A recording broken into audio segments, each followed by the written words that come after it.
You probably know Aquaman 2 came and went, and this here I think is going to be the final result. I do think it's still playing in some theaters, but they're getting to be less. It's already going on digital. So let's take a look at the final info.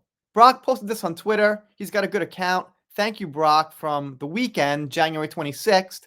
Good morning, all. Here's the weekend's box office stats. Look like Aquaman 2 dropped 3 spots to ninth place, while Wonka holds strong for Warner at 3. So basically, over this last most current weekend, it dropped down to number 9. Here's the chart with what I would consider no names above it. I'm surprised it's slightly above Godzilla Minus One, which I heard was excellent, but alright. And some comments underneath. It's crazy because there are no good movies out, but Wonka is still in our small town 6 cinema theater. They dropped Aquaman for a Bollywood movie. And Brock says, the trailer for Despicable Me 4 dropped, and I'm actually excited about it. Those are pretty good movies. And Michael says he'll go watch it. I guarantee Despicable 4 is going to be better than Aquaman 2. Now let's see an article. This here is from Dark Horizons. I think my first time seeing them, from January 28th, 2024, so not very old. Aquaman 2 tops 400 million at box office, so it just about broke even, probably lost about 10 million or something, which is still pretty bad. Despite sinking fast domestically, James Wan's Aquaman 2 has managed to hang on there at the global box office. Alright, so it hit 412 million.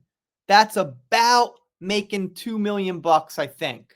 From what I heard, before this whole thing came out and everything, it needed 410 to break even. It just about got that. But again, thinking about a movie that makes $2 million profit, you're thinking about sometimes a pretty good indie film or something like that, not Aquaman 2. But it's easily surpassed the next nearest rivals of the past 5 years, Shazam and Black Adam, which did pretty bad, and those aren't names like Aquaman with Jason Momoa, by the way. So it would make sense they didn't. They give some other stats on what some other movies did. Wonder Woman 1984, 166 million. Heard that was not so good.